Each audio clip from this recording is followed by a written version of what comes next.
धन्यवाद डॉक्टर 370 हटाया, धन्यवाद डॉक्टर साहब। आपने सब कुछ कर दिया। आपने वादा किया कि यहाँ को टेररिज्म खत्म हो गया है, वो सारा शिफ्ट हो गया जम्मू में, और आपने 1 लाख 80,000 जो मेधा जी बोलेगा आर्मी के लोग कम कर दिए। ना बोले, पॉज कीजिए थोड़ा था। आप बोलिए। माननीय उपसभापति महोदय, सबसे पहले पहलगाम में हुतात्मा हुए देशवासियों के प्रति मैं श्रद्धांजलि अर्पित करती हूं और उनको सद्गति मिले इसलिए मैं ईश्वर से प्रार्थना करती हूं। ऑपरेशन सिंदूर की यशस्विता के लिए सैन्य दल और सरकार दोनों का अभिनंदन करती हूं। भारतीय सेना दल ने इतना अदम्य साहस और निष्ठा दिखाई है जिसकी प्रशंसा किन शब्दों में की जाए ये मुझे समझ में नहीं आ रहा है। मैं उनको अभिवादन करती हूं। माननीय आदरणीय प्रधानमंत्री नरेंद्र जी मोदी के नेतृत्व में चल रही ये सरकार और ये देश अब न झुकेगा, अब न डरेगा, बल्कि अंदर घुस के मारेगा, ये विश्वास देशवासियों के मन में है।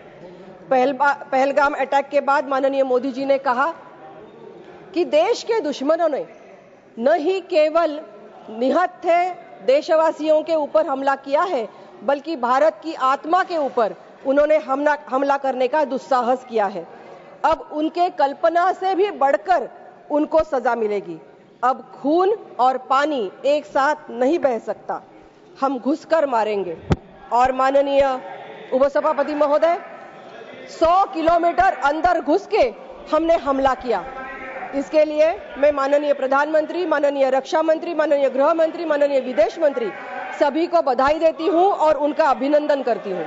ऑपरेशन महादेव के यशस्विता के लिए भी मैं अभिनंदन करती हूं, क्योंकि 3 आतंकवादी मारे गए, जिसमें एक मास्टरमाइंड था पहलगाम अटैक का। प्रतिनिधिक मंडल जो सर्वपक्षीय सांसद विदेशों में गए, भारत की बात रखने के लिए उनका भी मैं अभिवादन करती हूं। और एक बात पर मुझे अभिवादन करना है, ये सब युद्ध सामग्री जो यहाँ इस्तेमाल हुई, ये सभी युद्ध सामग्री भारत में बनी अपनी सामग्री थी। ब्रह्मोस हो, पृथ्वी हो, अग्नि हो जैसे मिसाइल जैसी युद्ध सामग्री बनाने वाले वैज्ञानिक, इंजीनियर्स और तंत्रज्ञ सभी को मैं अभिवादन करती हूं। उन्होंने अपनी बुद्धिमत्ता, एकाग्रता और परिश्रम राष्ट्र को अर्पित कर राष्ट्रभक्ति की एक अलग परिभाषा दिखाई है। माननीय उपसभापति महोदय, जो 25 देशवासी मारे गए, उनमें से दो देशवासी अपने मेरे पुणे के थे, संतोष जी जगदाळे और कौस्तुभ गणबोटे। गणबोटे और जगदाळे दोनों परिवार बहुत ही सरल और सभ्य परिवार है, जिनकी जिंदगी में कभी किसी से कोई भी दुश्मनी नहीं थी। उनको वो परिवार का आनंद लेने के लिए पहलगाम गए थे, उनको धर्म पूछ कर मारा गया। ऐसे भी कई हुतात्मा हुए जिनको बहुत ही लज्जास्पद तरीके से उनकी पहचान की गई और मुसलमान नहीं है ये जानने के बाद उनको गोलियों से मारा गया। महिलाएं जब पुणे में आई तब उन्होंने गवाही दी। उन्होंने स्पष्ट शब्दों में कहा कि हाँ, धर्म पूछकर मारा गया था। उनके शब्द में दर्द था, उनके शब्द में पीड़ा थी, उनके शब्द में क्रोध भी था। क्या हिंदू होना इस देश में गुनाह मान जा सकता है? आज भी औरंगजेब के चिल्ले पिल्ले जिंदा है, जो हिंदू होने के कारण कत्ल करते हैं। इसके बारे में उनके मन में पीड़ा थी। पुणे में अंत यात्रा जब निकली तब शोकाकुल पुणेकर बहुत बड़ी संख्या में वहां उपस्थित थे। हमेशा जब अंत यात्रा निकलती है तब श्री राम जय राम का नारा दिया जाता है, मंत्रोच्चार होता है और अंतिम विदाई दी जाती है। लेकिन इस अंत यात्रा में श्री राम जय जय राम के मंत्रोच्चार के साथ साथ वंदे मातरम, भारत माता की जय, पाकिस्तान मुर्दाबाद और जला दो पाकिस्तान जला दो, ऐसी घोषणाएं भी दी जा रही थी। ये थी राष्ट्र भावना, ये थी पुणे के जनता की भावना। बाद में जब युद्ध घोषित हुआ और इस ऑपरेशन का नाम ऑपरेशन सिंदूर रखा गया। जगदाळे भाभी ने जब ये न्यूज़ पढ़ी तो वो भाव विवश हो गई और उन्होंने कहा कि मोदी जी को सब मालूम है, मोदी जी को मालूम है क्योंकि मोदी जी के हम बहनें हैं, बेटियां हैं, उनको मालूम है कि भारत की बेटी के लिए सिंदूर का महत्व क्या होता है और इसलिए ऑपरेशन सिंदूर के साथ खड़े रहने का इन सब बहनों ने तय कर लिया और वो साथ खड़ी रही। इस घटनाक्रम का इसलिए उल्लेख कर रही हूं कि 3 बातें उसमें मुझे बतानी है। एक तो धर्म पूछकर मारा, ये कहा, जनभावना पाकिस्तान से बदला लेने की थी क्योंकि पाकिस्तान इसके पीछे है, ये जनता को मालूम था, और सिंदूर ऑपरेशन पर इन परिवारों का भरोसा है, ये उन्होंने व्यक्त किया था।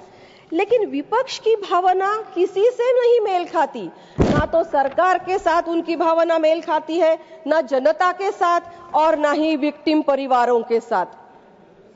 उन्होंने कहा कि धर्म पूछकर तो मारा ही नहीं था, ये तो बीजेपी का सेट नैरेटिव है। मतलब उन्होंने परिवारजनों के आंसुओं पर, उनके बयानों पर भी भरोसा नहीं किया। शर्म करनी चाहिए उनको। मुसलमानों के बारे में इनके दामाद, कांग्रेस के दामाद ने कहा कि मुसलमानों को देश में असुरक्षित लगता है इसलिए उन्होंने हत्या कर दी। अरे क्या बयानबाजी करेंगे, इनसे माफी नहीं मांगेंगे? किसी ने प्रूफ पूछा कि पाकिस्तान के साथ क्या संबंध है? किसी ने यह कहा कि पानी तो छोड़ देना चाहिए, 80% पानी वहां जाता है, वो वहां के लोग खेती कैसे करेंगे? इन्होंने ये नहीं देखा कि जब वहां के आतंकवादी मारे गए तब उन आतंकवादियों को पाकिस्तान के झंडे में लपेटकर शहादत दी गई और इस अंत यात्रा में उनके कौन-कौन जनाजे में शामिल था। उन्होंने ये नहीं देखा। पाकिस्तान के साथ सिंपैथी देने के पहले उन्होंने ये देखना चाहिए था कि क्या हुआ। मैं अपने कुछ भाइयों बहनों को ये पूछना चाहती हूँ कि प्रश्न पूछना चाहिए। उन्होंने कहा कि प्रश्न पूछना चाहिए, लेकिन प्रश्न पूछने के पहले उनको ये सोचना चाहिए। उन्होंने कहा कि चॉकलेट देने से चॉकलेट का कवर मिला, इससे प्रतीत होता है क्या कि ये पाकिस्तान के थे? अरे वोटर्स आईडी का भी तो जिक्र किया हमारे गृह मंत्री जी ने कि वोटर्स आईडी वहां के वोटिंग लिस्ट में उनका नाम निकला, और तो फिर इससे तो जाहिर होता ही है कि वो पाकिस्तान के नागरिक थे। लेकिन वो नहीं मानेंगे।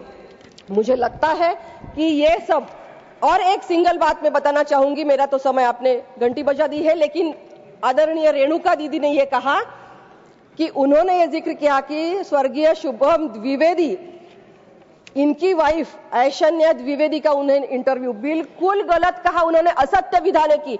मैंने भी उनका इंटरव्यू सुना है। उन्होंने ये कहा है कि वो ऑपरेशन सिंदूर के साथ खड़ी है। Questioning on operation Sindoor is bad and boycott any association with पाक। उन्होंने ये कहा है, यहाँ आके संसद की सुरक्षा लेके यहाँ कुछ भी बोलेंगे, ये बिल्कुल जनता सहेगी नहीं।